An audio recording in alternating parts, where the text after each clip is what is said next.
Last class में हम लोगों ने लास्ट के लेक्चर्स में इलेक्ट्रोकेमिस्ट्री में हमने ये जानने की कोशिश करी है कि बैटरी के अंदर क्या हो रहा है, बैटरी के अंदर केमिकल रिएक्शन कैसे हो रही हैं और उससे कैसे इलेक्ट्रॉन जनरेट हो रहे हैं और उस इलेक्ट्रॉन से कैसे हम लोग इलेक्ट्रोड पोटेंशियल फाइंड आउट कर रहे हैं, ईएमएफ कैसे फाइंड आउट कर रहे हैं।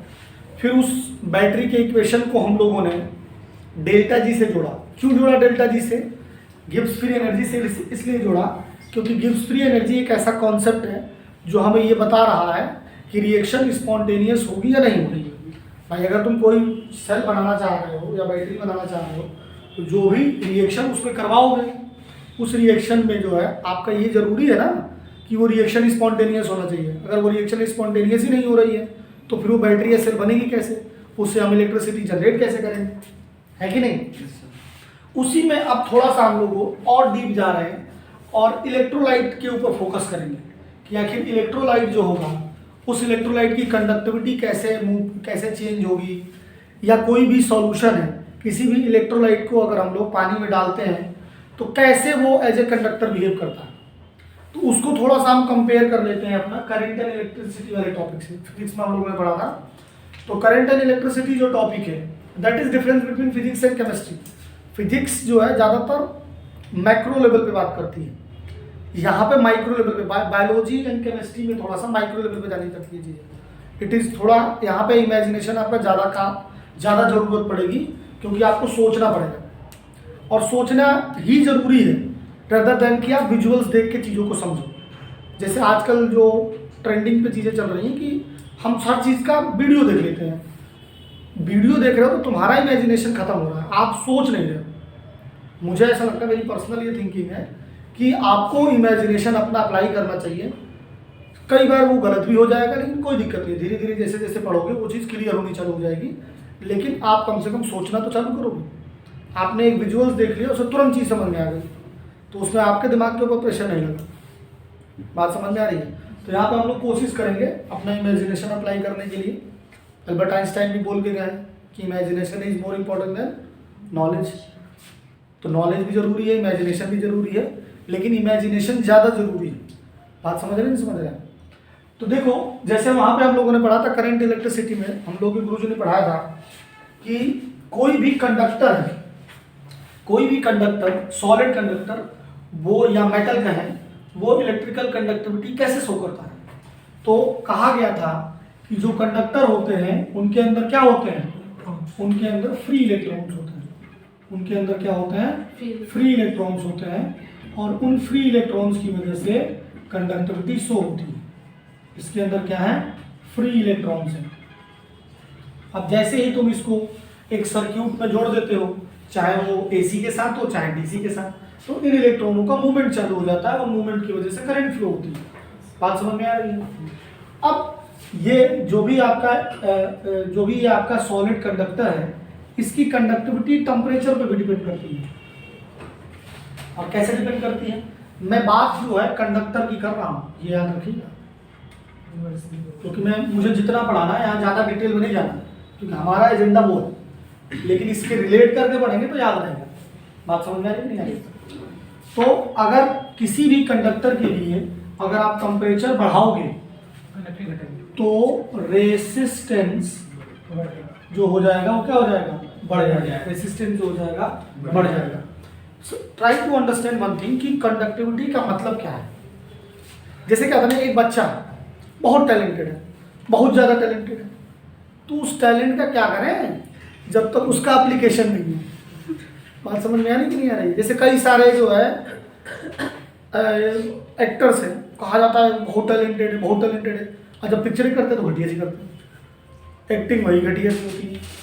तो हमें ये समझना पड़ेगा कि कोई भी कंडक्टर उसके पास केवल और केवल बहुत सारे फ्री इलेक्ट्रॉन्स हैं, उससे ही वो एज ए कंडक्टर बिहेव नहीं करेगा जब तक वो इलेक्ट्रॉन का मूवमेंट न हो। जब तक एक उस इलेक्ट्रॉन का मूवमेंट, और मूवमेंट भी कहाँ? Proper direction. बात समझ रही है कि बच्चा टैलेंटेड तो है लेकिन वो टैलेंट कहीं और ही शो करेगा। प्रॉपर डायरेक्शन में नॉलेज को अप्लाई करना पड़ेगा ना, तब जाकर उस टैलेंट का एप्लीकेशन होगा। तो जैसे ही हम लोग क्या करते हैं कि इसके पास ऑलरेडी बहुत सारे फ्री इलेक्ट्रॉन है और टेम्परेचर बढ़ाते हो तो इन इलेक्ट्रॉन्स का क्या होता है, जो मूवमेंट है वो रैंडम हो जाता है। तो रैंडम मूवमेंट होने की वजह से, कोलिजन की वजह से इनकी कंडक्टिविटी बढ़ती है, इनका रेसिस्टेंस बढ़ जाता है। रेसिस्टेंस बढ़ने की वजह से इनकी कंडक्टिविटी क्या हो जाती है, घट जाती है। कंडक्टिविटी घट जाती है। ये याद रखिएगा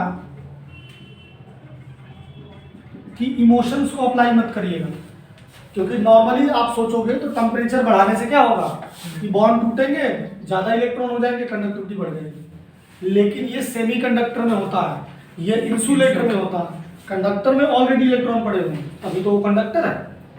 बात समझ में आ रही कि नहीं आ रही? ठीक है। फिर इसमें किस तरीके का बॉन्ड है, ये कैसा आपका मेटल है, क्योंकि हर मेटल, जैसे कि अगर आप बात करोगे सिल्वर की, तो सिल्वर ज्यादा कंडक्टर है सुशी। अब सिल्वर और कॉपर या कॉपर के और नीचे वाले, इन सब की कंडक्टिविटी क्या होगी, डिफरेंट होगी। वो डिपेंड करेगा नेचर ऑफ द कंडक्टर पे, उसके अंदर वैलेंस इलेक्ट्रॉन कितने हैं, इस बात पर भी डिपेंड कर रहा है। मैं लिख नहीं रहा हूँ क्योंकि इसकी जरूरत नहीं है, जो इंपॉर्टेंट पॉइंट था वो मैंने डिस्कस कर लिया। Is that clear?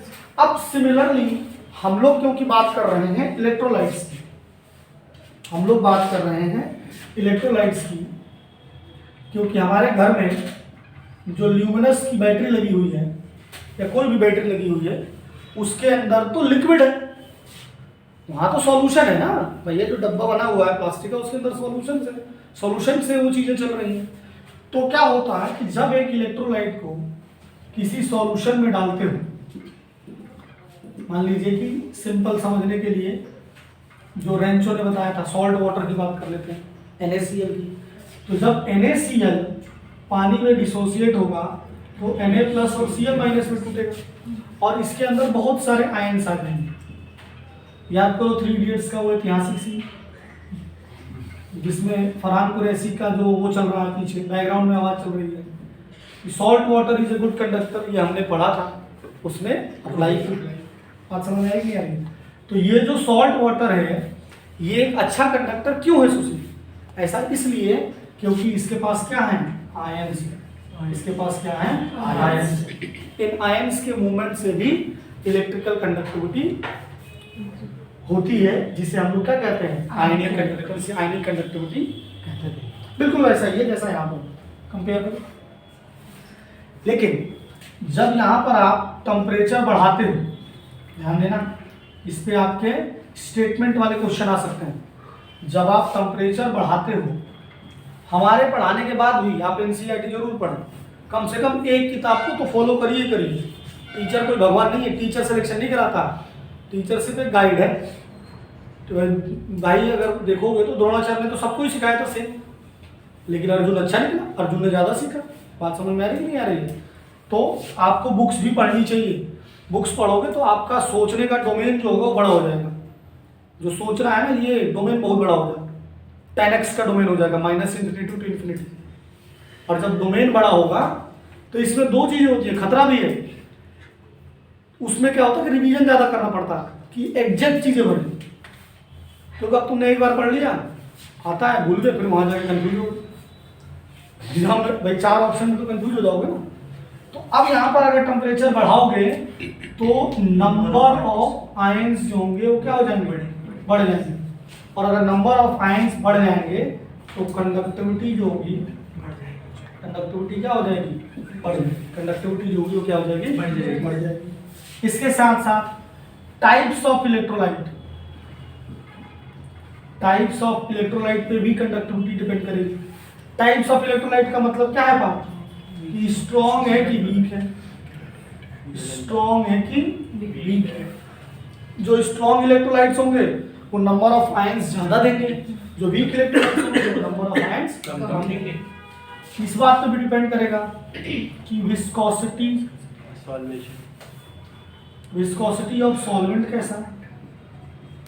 ऐसा तो नहीं कि सॉल्वेंट बहुत ज्यादा विस्कस है, और विस्कस ज्यादा होने का मतलब, विस्कस का मतलब होता है कि सॉल्वेंट के मॉलिक्यूल एक दूसरे को काफी स्ट्रांगली होल्ड करते हैं, उसका फ्लो कम हो पाएगा, उसके अंदर कोई फंस गया तो निकल नहीं पाएगा। अब तुमने ज्यादा विस्कस सॉल्यूशन में डाल दिया आयन, वो आयन मूव ही नहीं कर पा रहे। मैं बार बार वही कह रहा हूँ, इलेक्ट्रॉन होना, आयंस होना कंडक्टिविटी को नहीं बताता है जब तक उनका मूवमेंट ना हो। ये बिल्कुल वैसा ही है कि टैलेंट होना उसका एप्लीकेशन भी नहीं है। कि पिताजी माताजी IAS ऑफिसर थे और बच्चा जो है बेकार है बिल्कुल, अच्छा DNA होने के बावजूद कुछ नहीं कर पा रहा। आज समझ रहे नहीं समझ रहे? टैलेंट होना है, टैलेंटेड लोग घूम रहे हैं रोड पे, बहुत सारे टैलेंटेड लोग हैं, ठीक है।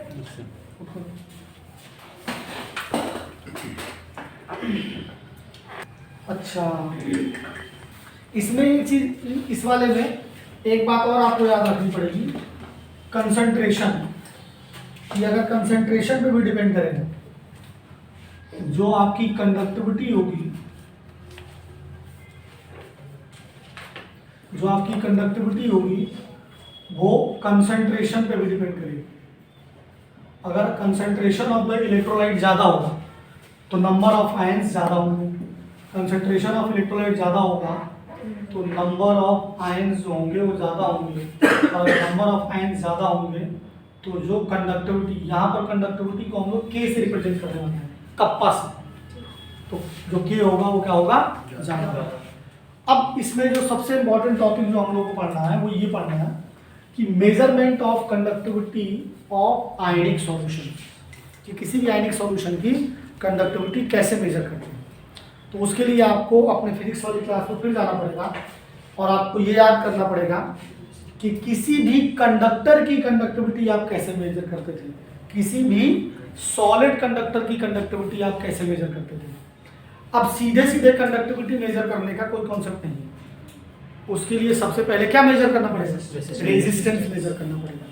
और रेजिस्टेंस मेजर करने के लिए हम लोग क्या यूज करते थे, व्हीट स्टोन ब्रिज यूज करते थे, व्हीट स्टोन ब्रिज यूज करते थे, ठीक है। व्हीट स्टोन ब्रिज क्या था, अगर ध्यान दो आप, तो व्हीट स्टोन ब्रिज एक 4 रेसिस्टेंस का स्पेशल कॉम्बिनेशन अरेंजमेंट था, जो कुछ इस तरीके से था, लाइक दिस। और यहाँ पर क्या होता था, एक गैल्वेनोमीटर लगा देते थे, आपने एक्सपेरिमेंट भी करा होगा, this is P, this is Q, this is R and this is S। आप R1, R2, R3 जो लेना चाहो ले सकते हो, ठीक है। तो अब इसके अंदर जो करंट फ्लो होती है उसे हम लोग IG बोलते थे, आप लोगों ने KVL से डेरिवेशन भी किया होगा, ठीक है। तो क्या होता था कि एट बैलेंस, जब हमारा क्या बोलते हैं व्हीट स्टोन ब्रिज जो है वो बैलेंस पे रहता था, तो उस समय क्या होता था, P/Q। अब इसमें क्या करो, इसमें क्या होता था कि Q और S, कोई भी 2 रेसिस्टेंस जो होते थे वो नोन होते थे, कोई भी 2 रेसिस्टेंस जो होते थे वो नोन होते थे। एक रेसिस्टेंस जो लेते थे ये हमारा अननोन होता था, जिसकी वैल्यू हमें निकालनी है, जिसकी वैल्यू हमें क्या करनी है, निकालनी है। और एक जो रेसिस्टेंस होता था वो वेरिएबल होता था, ठीक है। क्यों वेरिएबल रखते थे, क्योंकि इसको वेरी करके हम लोग व्हीट स्टोन ब्रिज को किस में लेके आते थे, बैलेंस में लेके आते थे। और जब व्हीट स्टोन ब्रिज बैलेंस हो जाता था तो जो करंट है IG जो है वो 0 हो जाती थी। जब व्हीट स्टोन ब्रिज बैलेंस हो जाता था तो ये करंट क्या हो जाती थी, 0 हो जाती थी। और उस सिचुएशन में जो P/Q है वो हो जाता था R/S, और यहाँ से हम R निकाल लेते थे। R जो कि अननोन है वो हो जाता था PS/Q, वो क्या हो जाता था, PS/Q। इस तरीके से हम लोग रेसिस्टेंस निकालते थे अननोन वाला, और उसके बाद क्या कर लेते थे, हमारे पास कंडक्टिविटी फॉर्मूला था, उससे हम लोग क्या निकाल लेते थे, कंडक्टिविटी निकाल लेते थे, कोई इशू नहीं था। अब क्या है कि यहाँ पर अगर आप हेडिंग को पढ़ोगे तो हेडिंग में क्या लिखा हुआ है कि एक आयनिक सॉल्यूशन का हमें क्या निकालना है, कंडक्टिविटी निकालनी है, यानी आयनिक सॉल्यूशन का रेसिस्टेंस निकालना है। आपको एक कंडक्टर का रेसिस्टेंस निकालना है तो आप आराम से इसे यहाँ जोड़ दो, कोई इशू नहीं है।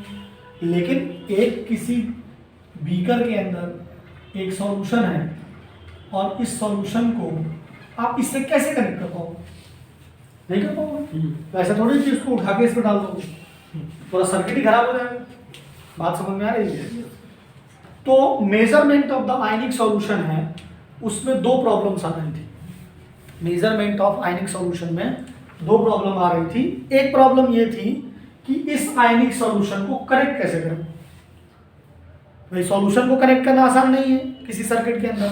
और दूसरी प्रॉब्लम ये भी आ रही थी कि हम लोग जो यहाँ पर देखोगे तो यहाँ पर डीसी यूज कर रहे थे, और डीसी के अंदर होती है पोलैरिटी, और डीसी के अंदर पोलैरिटी और यहाँ पर भी आयंस लगे हुए हैं। तो जैसे ही तुम इसको इससे मान लो कनेक्ट भी कर देते हो तो प्लस के साइड सारे माइनस वाले आ जाएंगे और माइनस के साइड सारे प्लस वाले आ जाएंगे। इनका पोलराइजेशन हो जाएगा, और पोलराइजेशन की वजह से जो आपका सॉल्यूशन है उसका कंपोजिशन गड़बड़ हो जाएगा, और जब सॉल्यूशन की कंपोजिशन गड़बड़ हो जाएगी तो फिर आप उस तरीके से रेसिस्टेंस प्रॉपरली जो पूरे सॉल्यूशन का रेसिस्टेंस निकालना चाहते हो वो नहीं निकल पाए। तो ये बात आपको याद रखनी पड़ेगी। पहला पॉइंट कि पूछा जाता है पेपर में, सवाल ये पूछा जाता है कि किसी भी आयनिक सॉल्यूशन की कंडक्टिविटी मेजर करने में कौन कौन सी समस्याएं आती हैं, कौन कौन से प्रॉब्लम्स आते हैं।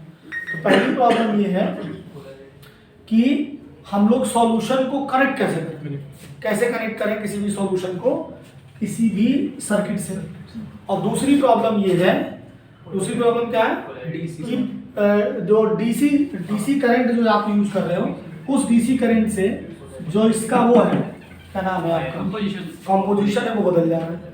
तो कंपोजिशन के बदलने से हम लोग जो रेसिस्टेंस निकालेंगे वो प्रॉपर एक सॉल्यूशन का ही रेसिस्टेंस निकलेगा, ऐसा जरूरी नहीं है।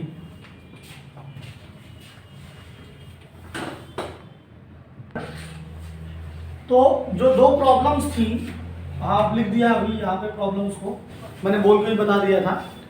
तो दो प्रॉब्लम्स क्या क्या थी वो अभी डिस्कस किया कि भाई डीसी करंट की प्रॉब्लम थी जिससे कंपोजिशन बदल रहा था, और सॉल्यूशन को कनेक्ट कैसे करें। तो पहली प्रॉब्लम का सॉल्यूशन जो था वो ये किया गया कि एक स्पेशल टाइप के सेल बनाए गए, एक स्पेशल टाइप के सेल बनाए गए जिनको क्या कहा जाता है, कंडक्टिविटी सेल कहा जाता है। क्या कहा जाता है, कंडक्टिविटी सेल। ये आपके इलेक्ट्रोड बना दिए गए, ये वायर बना दी गई ऐसे कुछ, इधर से हम लोग इलेक्ट्रोलाइट को डालेंगे और इनके ऊपर प्लेटिनम की कोटिंग थी। प्लेटिनम की कोटिंग इसलिए बनाई गई है क्योंकि प्लेटिनम एक नोबल मेटल है जिससे जो मेन हमारा वायर है वो आसानी से रस्ट ना कर जाए, कोरोड ना हो जाए, इसलिए प्लेटिनम की कोटिंग लगा दी गई है लाइक दिस। और इसके अंदर जिस भी इलेक्ट्रोलाइट को हमें जिसका रेसिस्टेंस मेजर करना होता था उसको हम लोग इसके अंदर डाल देते थे। तो अब और यहाँ से वायर है तो वायर को आप कनेक्ट कर सकते हो, कनेक्ट कर लो इधर से, ये प्रॉब्लम सॉल्व हो गई। ये अब इसमें कई सारे शेड के होते हैं, मैं एक बना दे रहा हूँ, कंडक्टिविटी सेल, ठीक है, कंडक्टिविटी सेल, ठीक। दूसरी प्रॉब्लम सॉल्व करी गई, और दूसरी प्रॉब्लम सॉल्व करने के लिए क्या किया गया, डीसी को रिप्लेस कर दिया गया एसी से। डीसी की जगह क्या लेके आया गया, एसी लाया गया। अब एसी क्या कर रहा भाई, यहाँ जो आपको डीसी दिख रही है इसको हटा के क्या ले लेंगे, एसी। एसी का साइन ये होता है, ठीक है। डीसी को ऐसे कट कर दो, एसी लगा दो। अब एसी के साथ क्या है, जैसे इंडिया में हम लोग एसी की बात करें तो उसकी फ्रीक्वेंसी क्या होती है, 50 हर्ट्ज। और 50 हर्ट्ज फ्रीक्वेंसी होने का मतलब ये होता है कि इसकी पोलैरिटी लगातार बदल रही है।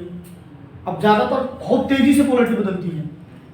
अगर 50 हर्ट्ज होने का मतलब ये है कि 1 सेकेंड के अंदर ये वाली जो वेव है वो 50 पास कर रही है, और 50 पास करने में ये 2 बार इसको कट कर रहा है।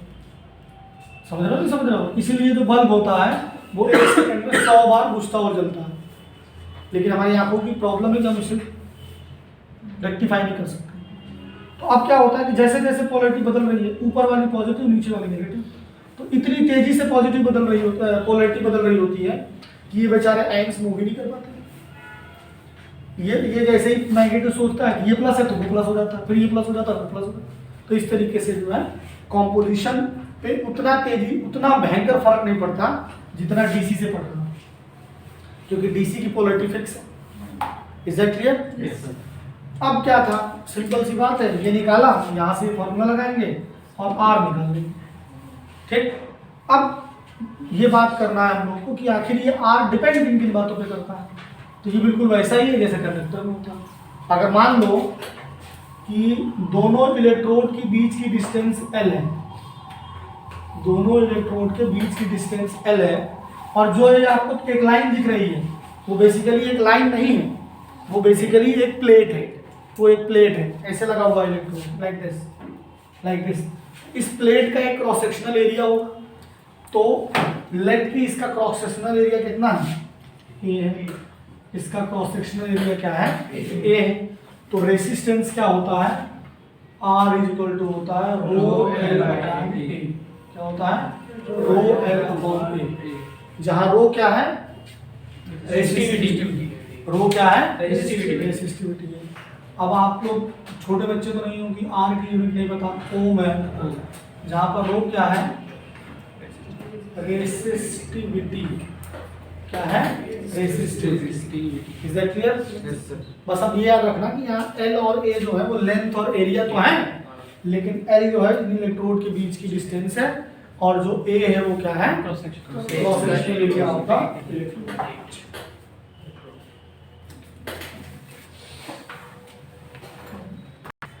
देखिए तो रेसिस्टिविटी क्या होगी, अभी अभी हमने पढ़ा since R is equal to क्या होता है रो एल अपॉन ए, तो यहां से रो निकालोगे तो रो क्या हो जाएगा आर ए अपॉन एल, जहां पर रो क्या है रेसिस्टिविटी, और रेसिस्टिविटी केवल और केवल डिपेंड करती है किस पे, nature of the electrode, nature of the electrode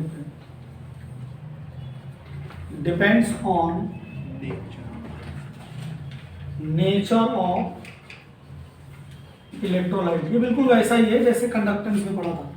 अगर हम लोग इसकी यूनिट निकालना चाहें तो इसकी यूनिट क्या हो जाएगी, आपका रो की यूनिट, आपका क्या नाम है ओम, आर की यूनिट क्या होती है ओम, मीटर स्क्वायर एरिया का इनटू मीटर, इससे कैंसिल हो गया तो आंसर क्या रहेगा ओम मीटर, ओम इनटू मीटर, ओम इनटू मीटर। ये हो गया रेसिस्टिविटी।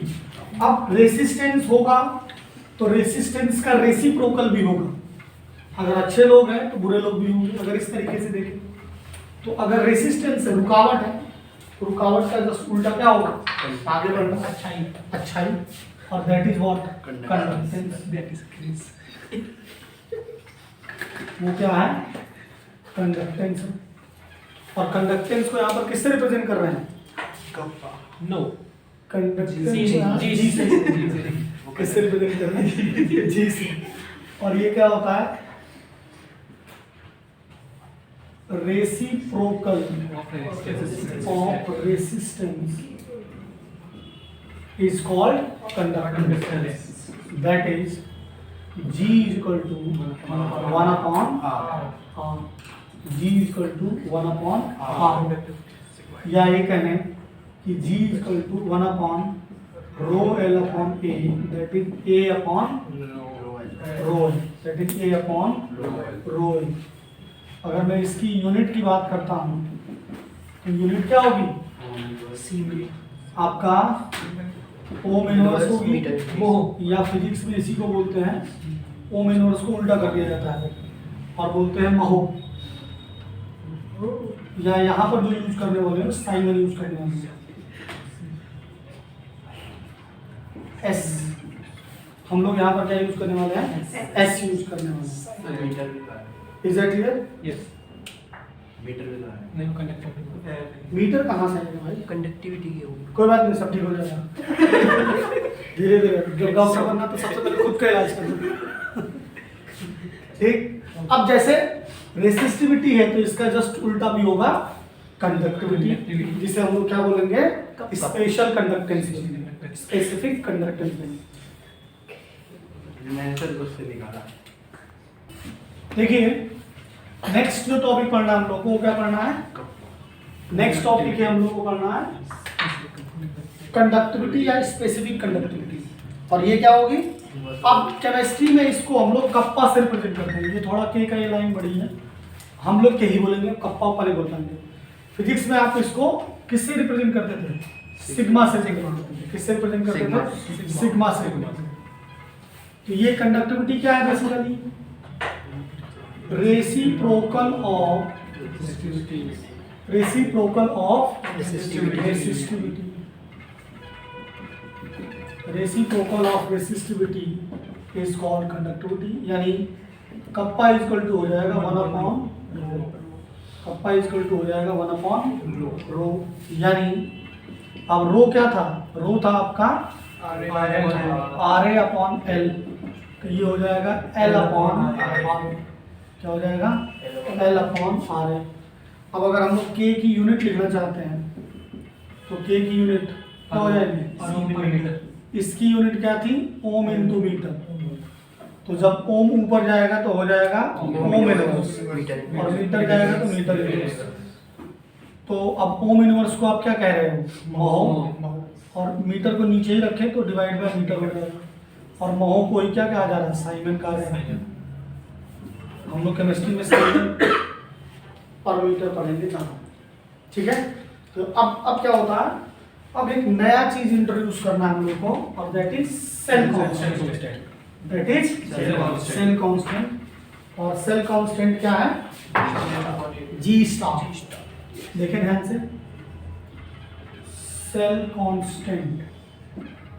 कांस्टेंट होता है G स्टार।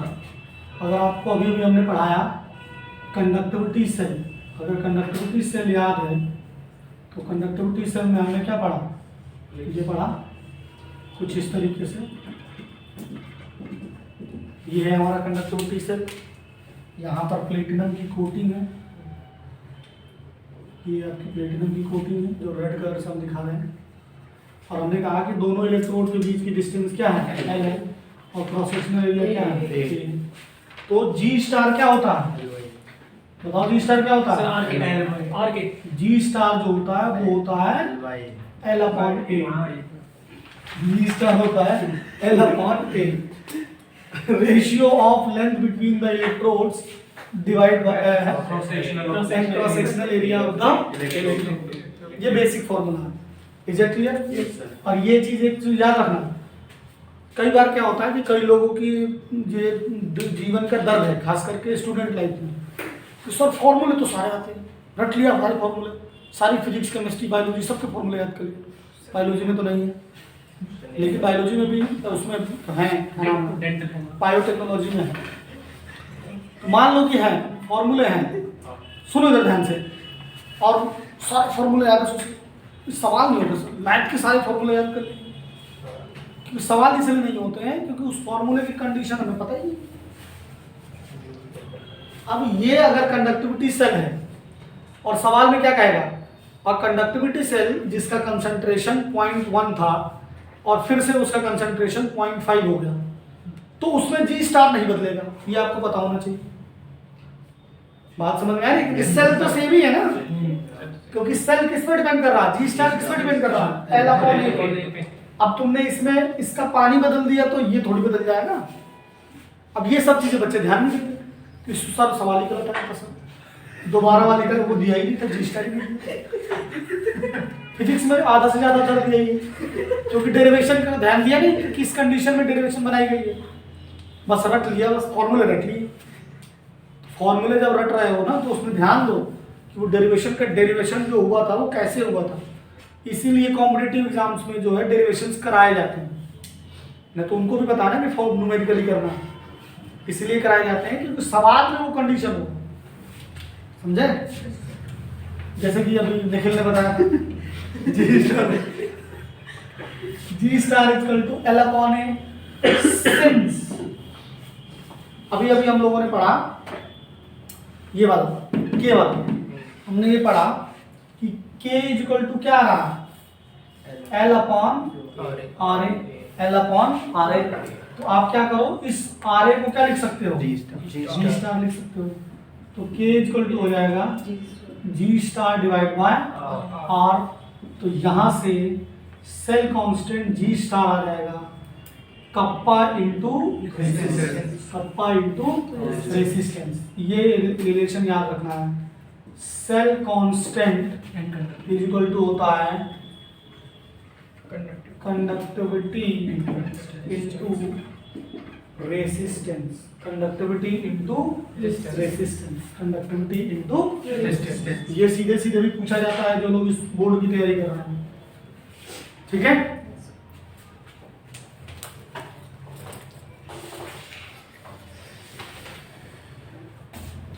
नेक्स्ट समझिए, इसका जो है न्यूमेरिकल सेक्शन में आगे चल के हम लोगों को फैराडे लॉ पढ़ना है।